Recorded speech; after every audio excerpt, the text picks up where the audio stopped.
बच्चों, आज हम पढ़ रहे हैं क्लास 9 की बुक मोमेंट्स का 3rd chapter Eswaran the story teller. Eswaran कहानी सुनाने वाला व्यक्ति है, इसका नाम है Eswaran. One night Mahendra woke up from sleep. एक रात महेंद्र अपनी नींद से जाग गया।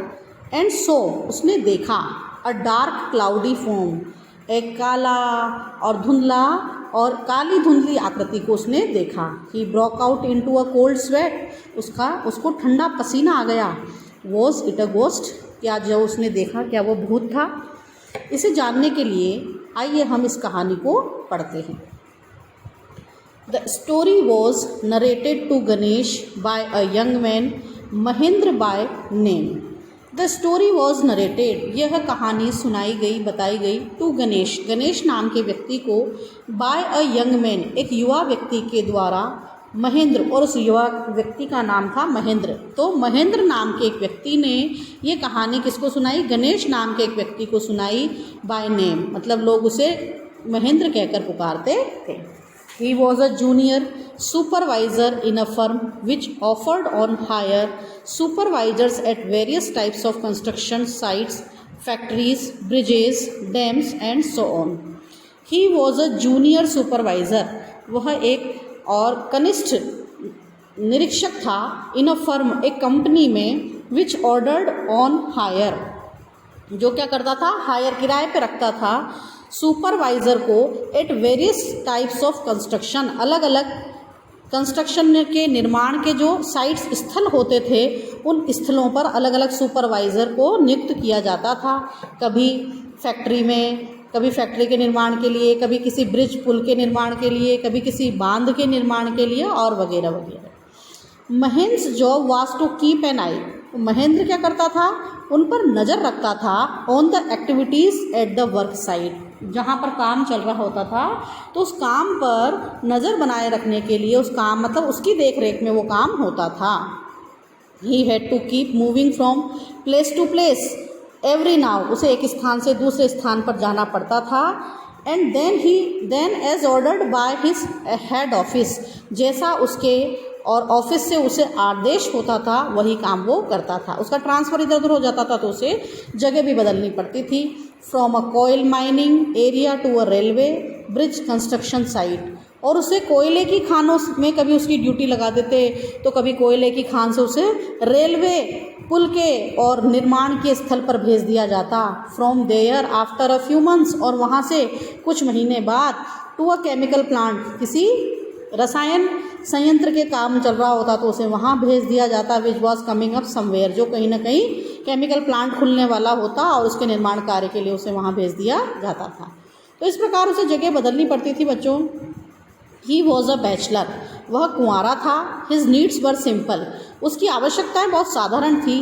And he was unable to adjust himself to all kinds of odd conditions, और ही वॉज एबल टू, और वह क्या था? वो सक्षम था, वो अपने आप को एडजस्ट कर लेता था, समायोजित कर देता था किसी भी प्रकार की स्थिति में, विषम स्थितियाँ, उसके कोई सी भी विषम परिस्थिति में भी वो समायोजित हो जाता था। Whether it was an ill equipped circuit house और a makeshift canvas tent in the middle of a stone quarry, चाहे it was an ill equipped circuit, चाहे उसे अनुपयुक्त किसी सर्किट हाउस में रहने की जगह मिलती, या फिर मेक शिफ्ट कैनवास टेंट, या फिर उसे कोई अस्थायी टेंट का और घर आवास मिलता, इन the middle of stone query, किसी और पत्थर की खदान के बीचों बीच टेंट लगा करके उसे रखा जाता, तो वो एडजस्ट हो जाता था। क्यों? क्योंकि वो कंवारा था, उसकी फैमिली नहीं थी। But one asset he had was his cook, लेकिन उसका एक असेट था, उसका एक असेट मतलब उसका एक सहायक था, उसका एक रसोइया था जो उसके लिए सारा काम करता था। तो वो जो असेट था उसका रसोइया, वो उसका सहायक कर्मचारी था, तो वो हमेशा उसके साथ रहता था। उसका नाम था Ishwaran. The cook was quite attached to Mahendra, और ये रसोइया जिसका नाम महेंद्र था वो महेंद्र से काफ़ी जुड़ गया था, घर जैसा उसका संबंध हो गया था।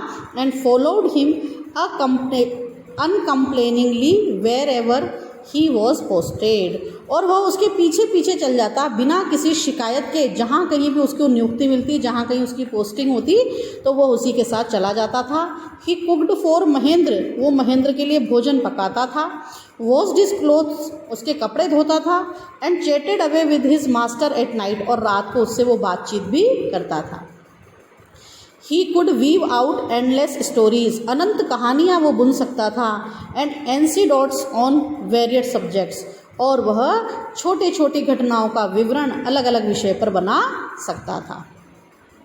Ishwaran also had an amazing capacity to produce vegetables and cooking ingredients seemingly out of nowhere in the middle of a desolate landscape with no shops visible for miles around.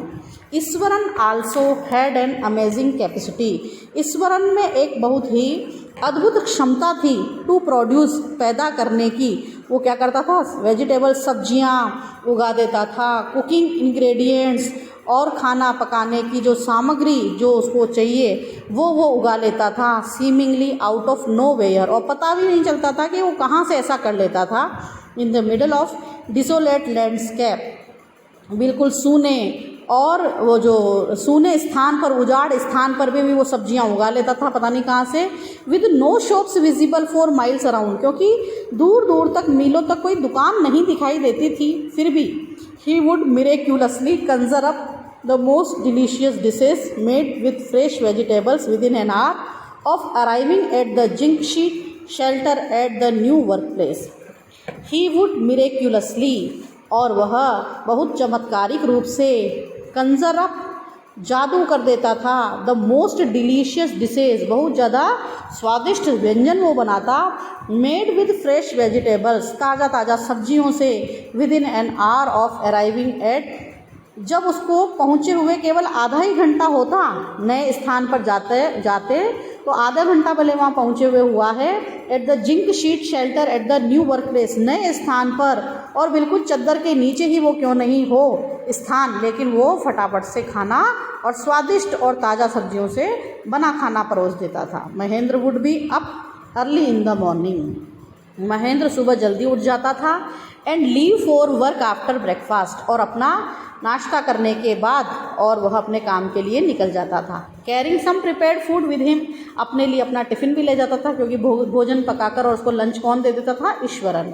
Meanwhile Ishwaran would tidy up the shed, जब वो चला जाता था तो उस shade वाले स्थान पर उसकी साफ़ सफाई कौन कर देता था, ईश्वरन कर देता था। वॉश द क्लोथ्स, उसके कपड़े धो देता। And have a leisurely bath, और बहुत ही आराम से वो अपना स्नान करता। Pouring several buckets of water over his head, और अपने सिर पर बहुत सारी बाल्टियां भर भर के उडेल देता और वो नहाता। Muttering a prayer all the while, और नहाते समय पूरा समय वो कोई ना कोई प्रार्थना या गीत बड़बड़ाया करता, गुनगुनाया करता। It would be lunch time by then, तब तक लंच टाइम, दोपहर के भोजन का समय हो जाता। आफ्टर ईटिंग, और भोजन करने के बाद, he would read for a while, थोड़ी देर के लिए वो कुछ पढ़ता। बिफोर डोजिंग ऑफ, जब तक खाना खाने के पहले, जब तक उसके ऊँघने नहीं लगता, जब तक उसको नींद नहीं आने लगती, तब तक तो वो कुछ पढ़ता रहता, और बाद में उसे पढ़ते पढ़ते नींद आ जाती। The book was usually some popular Tamil thriller running to hundreds of pages. The book was, और जो किताब वो पढ़ता वो सामान्यतः सम पॉपुलर तमिल थ्रिलर, कुछ प्रसिद्ध तमिल भाषा की थ्रिलर और रहस्यमयी किताबें वो पढ़ता, तमिल भाषा की मतलब कहानियाँ पढ़ता। Running to hundreds of pages, और उन कहानियों के जो पेज होते किताब के वो सैकड़ों हुआ करते थे। इट्स इमेजिनेटिव डिस्क्रिप्शंस, और उसकी जो काल्पनिक विवरण होते थे उन कहानियों के। एंड नरेटिव फ्लरिशेज, और वो जो कहानी थी वो विकास करती थी। वुड होल्ड ईश्वरन इन थ्राल, और उसका वो क्या बन जाता था, ईश्वरन उन कहानियों का थ्राल, गुलाम बन जाता था। उन्हीं कहानियों के बारे में सोचने लगता था, उनको दिमाग में पूरी तरह से वो बिठा लेता था, और उसी पर उसके दिमाग में कुछ न कुछ चलता रहता था।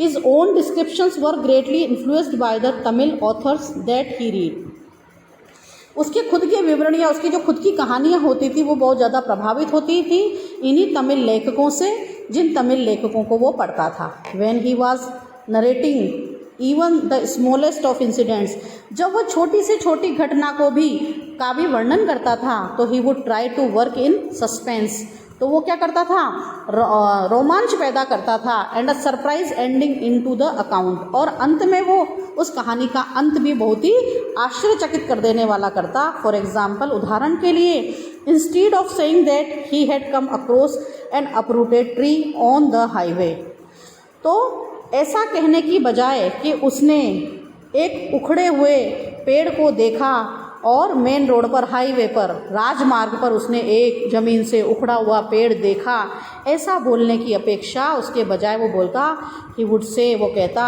विद आईब्रोज सूटेबली आर्च्ड, अपनी आईब्रोज को, भौं को ऊपर चढ़ा लेता, और चढ़ाते हुए hands held out in a dramatic gesture, हाथों को बहुत ही नाटकीय ढंग से प्रस्तुत करता हुआ वो बोलता, द रोड वॉज डिसर्टेड, और सड़क बिल्कुल सुनसान थी, and I was all alone, और उस सड़क पर मैं बिल्कुल अकेला था। सडनली, अचानक, आई स्पॉटेड समथिंग, और अचानक मैंने कुछ देखा, that looked like an enormous bushy beast, और जो मैंने देखा वो बहुत ही इनॉर्मस, विशाल, बुशी बीस्ट, जंगली जानवर नज़र आ रहा था। लाइंग स्प्राउल्ड अक्रॉस द रोड, ऐसा लग रहा था जंगली जानवर लाइंग पड़ा हुआ है, और स्प्राउल्ड अक्रॉस, बिल्कुल फैल करके, अक्रॉस द रोड, सड़क पर पड़ा हुआ है। I was half inclined to turn and go back, और आधा तो मेरे मन में इंक्लाइंड ये इच्छा हुई कि मैं यहाँ से पलट जाऊँ और वापस घर चला जाऊँ, but as I came closer, लेकिन जैसे मैं और करीब आया, आई सो दैट, मैंने देखा कि it was a fallen tree, वो तो गिरा हुआ पेड़ था। With its dry branches spread out, उसकी सूखी हुई शाखाएं वहाँ फैली हुई थी। Mahendra would stretch himself back in his canvas chair, जब वो ऐसा कहता तो महेंद्र आराम से और अपने आप को अपनी कैनवास से बनी जो कुर्सी होती थी उस पर वो फैल करके बैठ जाता। लिसन टू स्मरण's टेल्स अनक्रिटिकली, और बिना किसी आलोचना के किए हुए वह ईश्वरन की कहानी को शांति से सुनता रहता। The place I come from is famous for timber, Eswaran would begin, Eswaran अपनी कहानी कहना शुरू करता। The place I come from, जिस स्थान से मैं आया हूँ, और वह स्थान टिम्बर, लकड़ी के लिए प्रसिद्ध है। There is a richly wooded forest all around, चारों ओर वहाँ घना जंगल है और उसमें बहुत अच्छी लकड़ी मिलती है। The logs are hauled on to the lorries by elephants, और वहाँ जो लकड़ी के लट्ठे हैं वो होल्ड, ढोए जाते हैं हाथियों के द्वारा, गाड़ियों में ढोए जाते हैं। हाथियों से बनी हुई गाड़ियाँ, मतलब हाथियों के द्वारा वो जो लट्ठे हैं लकड़ी के वो ढोए जाते हैं। They are huge well fed beast, और जो हाथी हैं वो बहुत ही बड़े, विशाल और बहुत ही खिला पिला कर उनको ऐसा मदमस्त कर दिया गया है, ऐसे वो बड़े भारी विशालकाय जानवर हैं।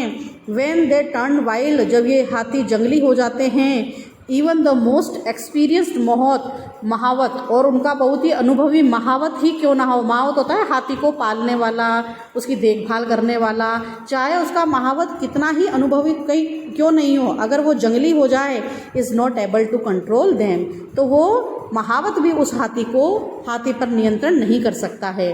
आफ्टर दिस प्रोलोग, इस प्रस्तावना के बाद, Iswaran would launch into an elaborate and anecdote involving an elephant, और इस प्रस्तावना को रखने के बाद ईश्वरन वुड लॉन्च, और ईश्वरन प्रक्षेपण करता है, उसी समय रखता है, एन इलेबोरेट एंसीडोट, एक विस्तृत कहानी, और उस विस्तृत कहानी में कौन शामिल है, हाथी भी शामिल है।